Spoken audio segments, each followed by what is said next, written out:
The next session is set up to heat up things even more. Fireside chat, heat up.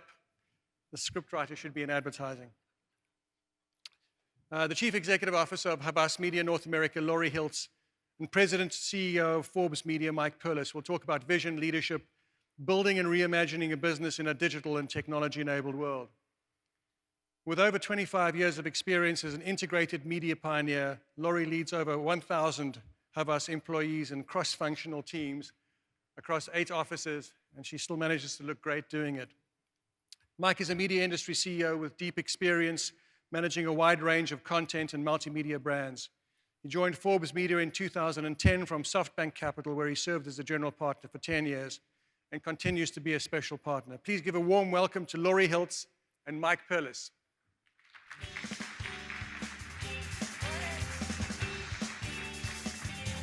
Oh, whoops. Uh-oh, paper. Excuse me. Good morning. I can feel the energy, and I can see the energy, really. Mike, come on, let's sit down. Fireside chat. Now, I have some content, and I have a clicker. Thank you very much. And like any good agency executive, you always have slides and PowerPoints, right, Mike? And like any good media guy, I've got my You got your stuff. He's got his bling with him. Okay, so this looks like a priest and a sinner, and this is why I'm so happy to be here, right? So I want to, I knew Mike when I was a little punk media planner when we did reach and frequencies by hand and we did insertion orders with a handshake, right? That's right. And I met Mike, and it's really interesting to study Mike because he was born in Maine, so that means he's so absolutely conservative and truthful. He went to Syracuse. He's an Orangeman. I have a brother that went to Syracuse, and there's a great bar that you know about there, Bugsy's.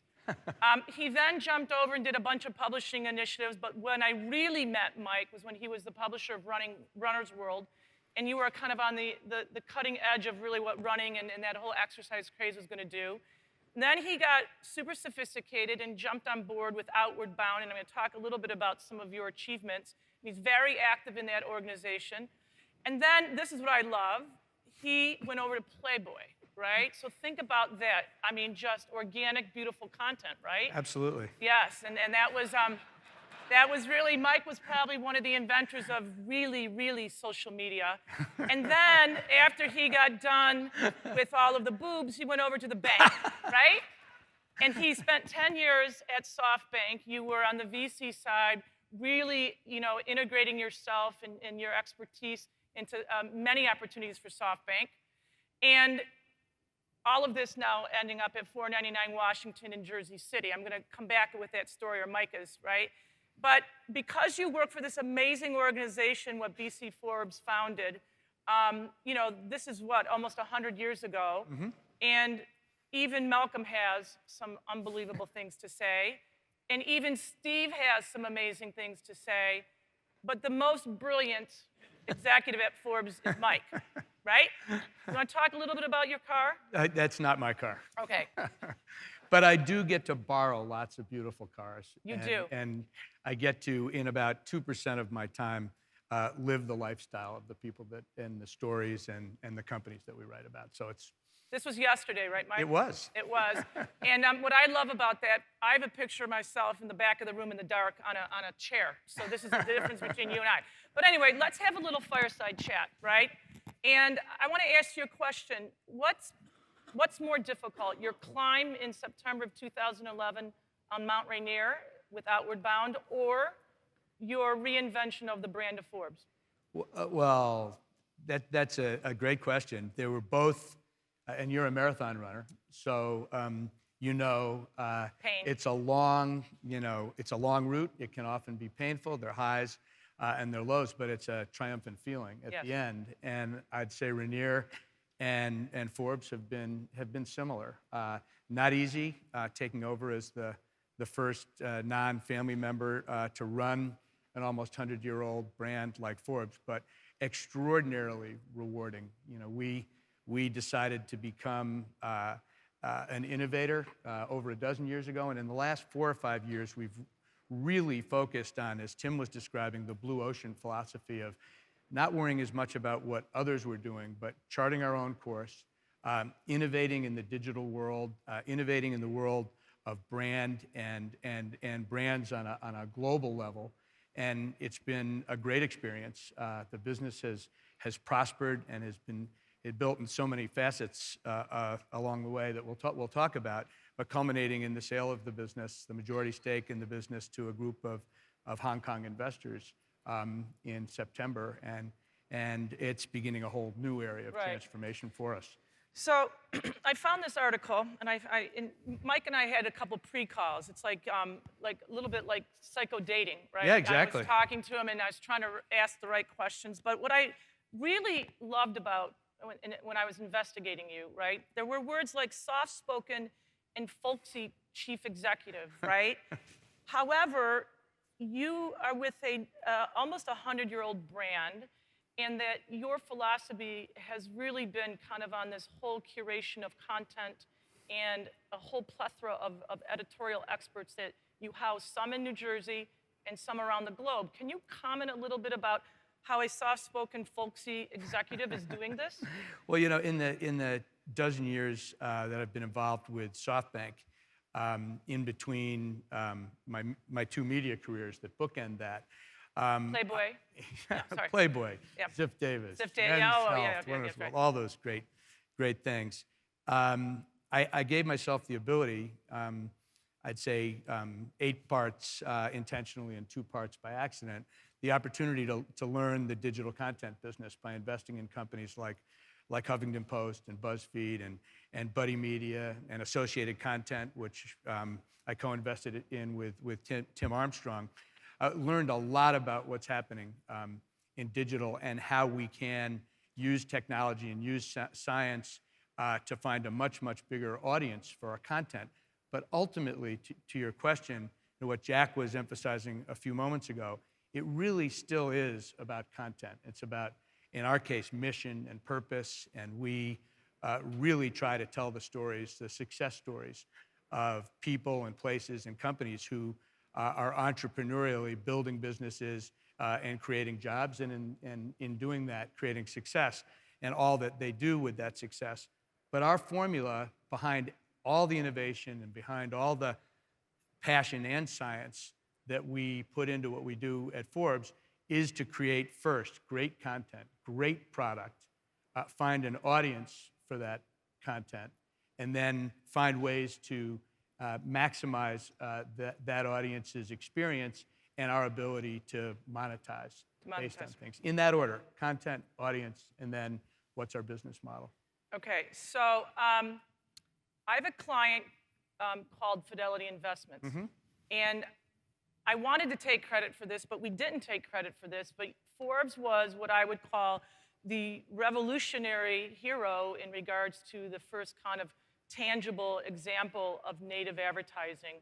And it's done internally inside of Fidelity. So I would say, like, as a second cousin, I could have taken credit. But Right. can you talk a little bit about that and kind of your philosophy of where this monetization of content and native and all of that is going with you? Sure, and you were prompting me a moment ago to talk about our content, where it comes from. Yes. And the Fidelity story really starts where native advertising is concerned over 4 years ago. We started our brand voice product over 4 years ago when native advertising hadn't even been coined as a term, and we felt very confidently that content was going to come from lots of different sources, and that users were going to be able to discern what those sources were. So in addition to the 70 or 80 full-time editorial people that we have on staff at Forbes, we also have 1,400 contributors. Many of those contributors are, as they're onboarded, are given the opportunity to earn money for the work that they do on a merit system. 250 of the 500 or so who make money writing for us are freelance journalists. We put together a very elegant platform that allows our full-time content creators, editors, and journalists, and all of our contributors. It makes it very easy for them to post their own content to our site. all the contributors are carefully vetted. All their CVs are examined closely. The most important thing that we do with these contributors is make sure we know who we're working with and what their special expertise or passion is when we bring them on board. And we've had a very successful experience creating Forbes.com on top of this platform that allows so many voices that create 200 to 300 pieces of content that are put up on the site every day, and that's catapulted our traffic into the 36 million range. But the long answer to your question, that platform gave us the ability to also open that platform up to native advertising. Okay, so you have an example, don't you? I do. That you want to show? I do, actually. See, we come with props when we're talking, right? Well, Mike? what's really interesting about this is native advertising on our site we've been doing for a long time. And in fact, we've even had brand publishers like Fidelity who have taken advantage of the brand voice program. They use the same tools managed through our business, the business side of our company, to take advantage of that same complex, that same elegant contributor-based platform that we've built. It's been very successful. And 70 or so advertisers have participated in the program from the very beginning. And what's really interesting is that it has also worked well on the print side. Right. Marketers have taken advantage of transparently marked, thought leadership-based opportunity to put content onto our site and into the magazine. And for the first time a couple of weeks ago, we actually highlighted on the cover of Forbes content that was created by Fidelity that was absolutely consistent with everything going on in the pages of the magazine, and it was incredibly well received. There were infographics and things that you just have to trust me that this is a really cool retirement tracking system from Fidelity that in the magazine and online created an enormous amount of traffic that was not promotional, thought leadership at its core, and really appreciated by our readers. So for those of you that might read, and I know when Aaron and Ann were up here yesterday talking about the challenges of print,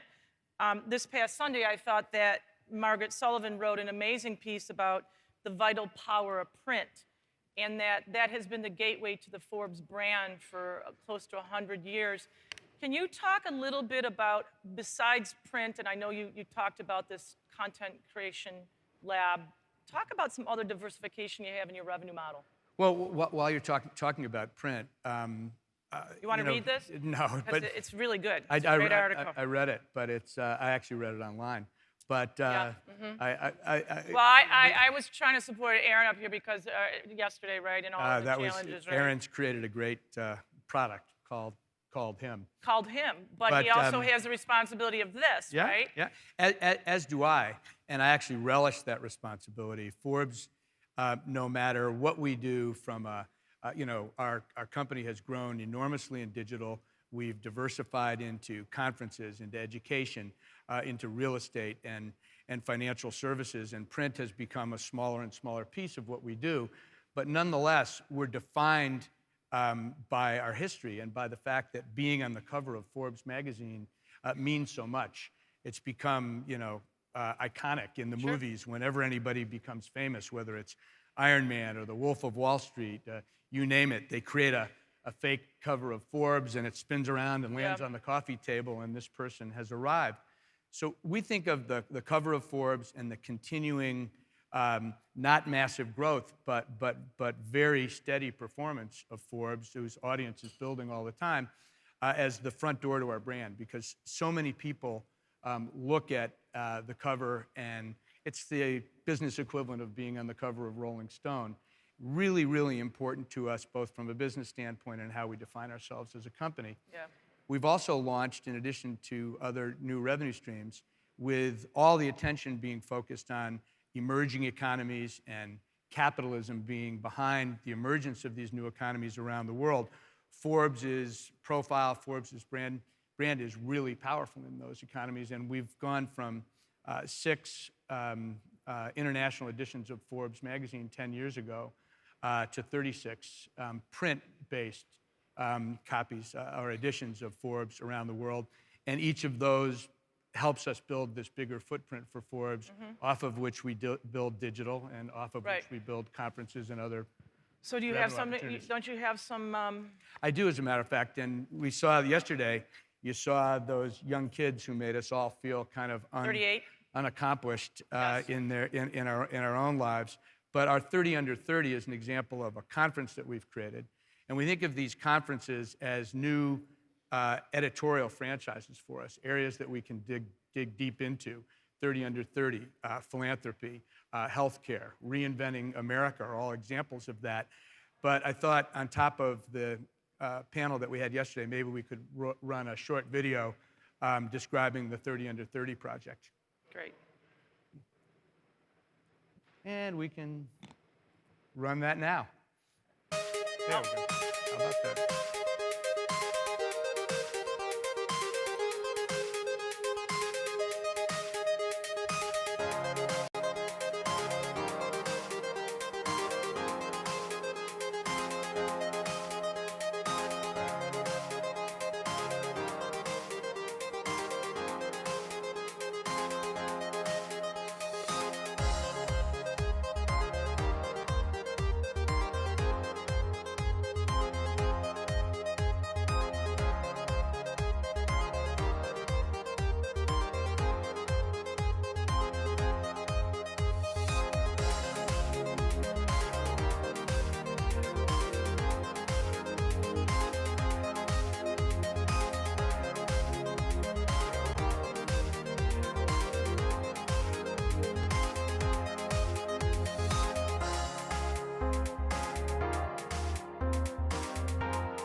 So that's a powerful in-person event. But talk to me about the 10,000 plus ebooks that you've sold recently, and just the power of what's happening in that platform for you. And do you see that as a continuation of an income stream? Well, you know, there will be ebooks that come out of this live event. These live events give us the ability to create a center in a category for us to explore all of the different things so many people have been talking about from the stage here. Video will be born for the site from in a very ongoing and organic way from our Under 30 initiative. Mobile products are being built in app form off of this. There continues to be a very busy and active mobile app that runs off of this. You saw Malala and Monica Lewinsky, interesting pairing of people. Yeah, how was that, Monica? And how was she was fabulous. It was the first time that she'd spoken really publicly that way since everything that happened along the way. There was a big piece in the New York Times, which talked about us, which I was grateful for. But she really came out, so to speak, there in a comfortable environment that she felt was really appropriate. But out of that event, mobile apps, video, content of all kinds for the site, new contributors, and a younger group of people who are incredibly well qualified, the folks who work with us here. And each one of our events gives us the ability to amplify our brand in so many ways. And to your question, I'm sure that out of this event and into our system for creating ebooks, there'll be several titles that are launched. So April 10th is coming. That's the big day of the Apple Watch. And your content, right? If you think about this, how is that going to be transformed into this very micro, tiny, intimate screen? And do you really see that as a cue of an audience that's going to be important for you in something like this Under 30? You know, I have no idea. I think the jury's out. This is really just mobile on steroids. We're spending an enormous amount of time rendering our content to mobile. More and more of our audience is coming to us through mobile, and I think the watch will be an extension of that. Time will tell. I mentioned earlier that we now have a large investment from a group of Asian investors headquartered in Hong Kong. And with our 36 editions around the world and with an international ownership structure, we're spending a lot of time thinking about what's going on around the world. Right. And most people in these emerging economies, and certainly in Asia, have never seen a desktop or a laptop or even a tablet. Their whole computing, their whole internet experience has been based on their mobile device. So we're working in a lot of ways to move towards that audience. The U.S. will be right there, right behind them.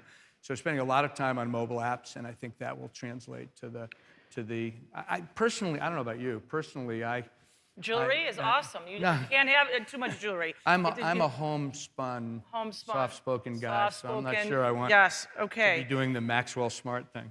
Well, I think it's gadgetry, right? Yeah, it's going to be fun. And it's going to be beautiful. But I just think and it's been a common theme across the last 36 hours about the pressure of content development.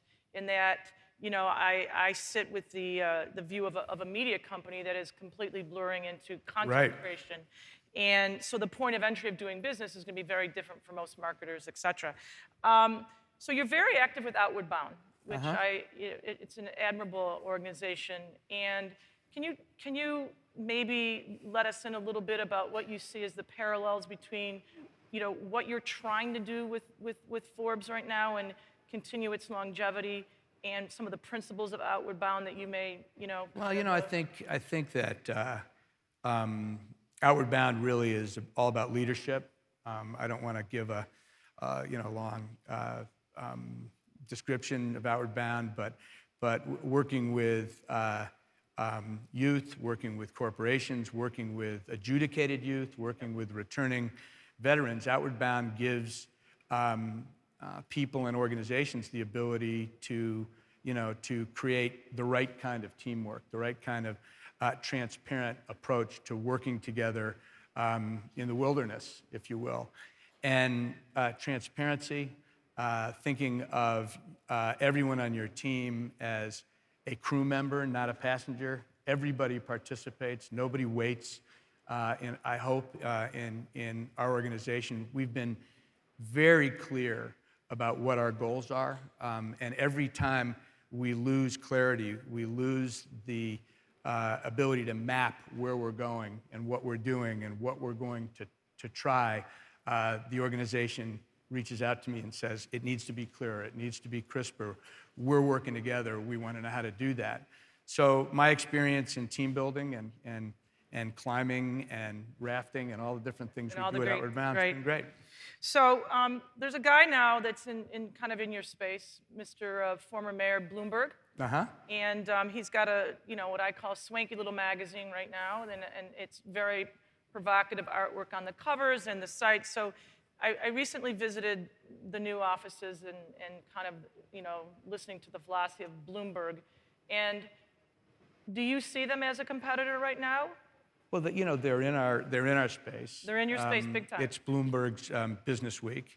I think that they do a great job. I think we are, miles ahead of the competition, including Bloomberg, when it comes to what we've done to prepare for and be part of and to be a leader in the digital media space. So we welcome the competition from the mayor. From the mayor. And we've also created new office space that I think takes into account the reality of what media content creation and brand creation space should look like. We made the bold move of moving from our iconic offices in Greenwich Village. So all the Fabergé eggs that are gone too, right? All that. All of that's gone. But in return, we moved to Jersey City, 10 minutes away, under the river. And have taken a blue ocean step there as well. I think there'll be many people who follow us. And we've transformed into 100,000 square feet of open office space and a state-of-the-art brand newsroom that I think really works in terms of who we are and what we're all about. We don't have fish in aquariums and those kinds of things, but we don't really need those to create our content. So my dear friend Linda Yaccarino was just left the stage, and I'm going to bring this full circle because you talked about your ability to attract a multitude of talents from editors and writers and journalists, et cetera. And if I said Brian Williams to you right now, and to understand that there's an enormous element of integrity that comes not just with journalism as a practice, but your brand, and how do you kind of see that challenge we have right now with what I would call the validity and honesty of journalism? Well, I think there are probably two. Brian Williams is part of that whole situation, and he's, as everyone knows, and if you know him or if you don't know him, he's a great guy, and he's Wonderful a guy. serious, dedicated journalist, and he made himself part of the story, and I think appropriately is paying the price for that right now, because integrity, and particularly in a position like his, is incredibly important. And where that goes, he's a force of nature. Right. And he's a very, very talented person. So we'll see. But on our end, it's we're out on the point of a spear in a way when we talk about gathering and creating content from as many different carefully managed and carefully safeguarded content perspectives, but it's new territory. And while we're doing that, we have to be very vigilant. And content is the most important thing that we do. It defines us. So the authenticity, the accuracy that people can count on, whether it's an opinion or it's news that we're reporting, is critically important. What lists have you not created for Forbes? I mean, you have everything, it's an amazing attraction of content. So anything you're working on that you want a little secret? Well, there are some that are secret that I won't share, but it's been fun to watch the propagation of lists everywhere. People love lists. The Forbes lists are what everybody kind of gauges their lists against. So we're really careful about how we do it. There's a methodology and science behind everything that we do. What I will share with you is that there is opportunity as we've expanded globally, and even for us within particular categories like 30 under 30, or like in healthcare, or on a regional basis in the United States, where we can do Forbes-like lists that either have to do with wealth or professionalism and capacity in a particular category. So kind of at a crossroads right now in understanding the evolution of video in your brand and really kind of curating. I've attended a few of the Forbes conferences even before I knew Mike in this capacity. Incredibly well done in regards to the speaker quality and content, et cetera. Do you foresee, kind of the growth of that in a video perspective? And then I want to come back to the one word I haven't used yet, and that's programmatic. Yeah. So video, Sure. then to programmatic. Well, video and programmatic and mobile and so many of the things we've seen up on the screens here are these huge opportunities that exist for us. But as so many have said from the stage the last couple of days as well, they also represent that constant state of disruption together with opportunity that exists in the media space. We see our conferences, we see our lists and our ability to have access and convening power as a great opportunity for us to do more and more video, and that's what we want to do. We want to do more and more video, but we want it to match the quality of all content that exists on Forbes. So it's an ongoing process. I thought the last panel was fascinating. Video content is coming from so many different places today, and that's what we're endeavoring to do. We continue to create it internally. We continue to create it on site at these experiential based programs that we create. And we're also working at deputizing all of our journalists and our contributors to, in the right ways and at the right times, take advantage of the high quality of handheld video equipment that can be used to create video. I.e. Instagram. That's why they're, programmatic. Programmatic is a word that 5 or 6 years ago, like native advertising before it was named, was loomed as kind of scary. Right now, after 3 years of intense work in programmatic, 30% of our digital revenue, which dominates our total revenue picture, is coming from programmatic. The CPMs on programmatic are rising.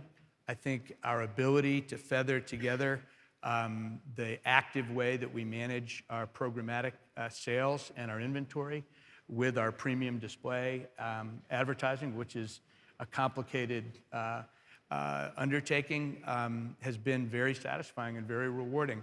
And I know that the balance, again, as Tim was saying a few minutes ago, I know the balance is going to continue to move towards the programmatic buying and selling. But it really just becomes part of our whole tool set. Yeah. Programmatic, premium display, print, conferences, many of the non-media related activities that we're involved in at Forbes. The way that we, not to repeat things that others have said, but to add to them, in our relationships with agencies, more and more. You love them, don't you? We do. Yeah. We really do. It's a necessary evil. Yeah, I wouldn't even call them a necessary evil. I'm not going to get stuck in that. Some do, right?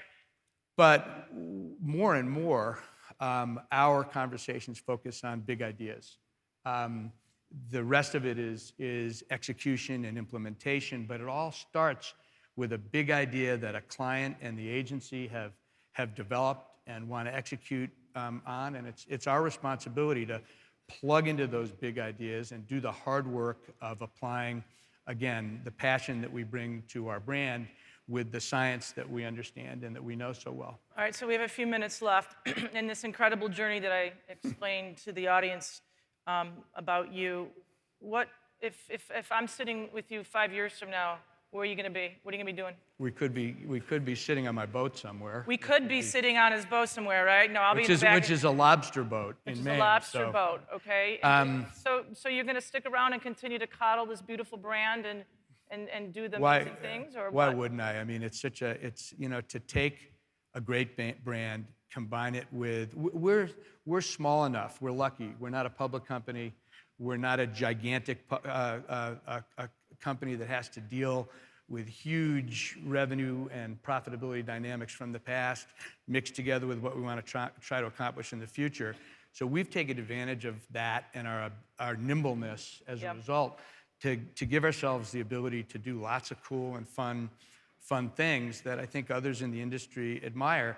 And that's fun, and I want to keep doing that. You want to keep doing that? That's great. Okay, so last night at the Media Link party, you asked if you could ask me a few questions, and I said no, and I thought that was very rude. And so I slept on it, and I've changed my mind, and we have 1 minute left, so go. Well, That's programmatic. This will probably be a softball question for you, but it really fascinates me. You've had a great career. You've always been so well respected in the field. Thank you.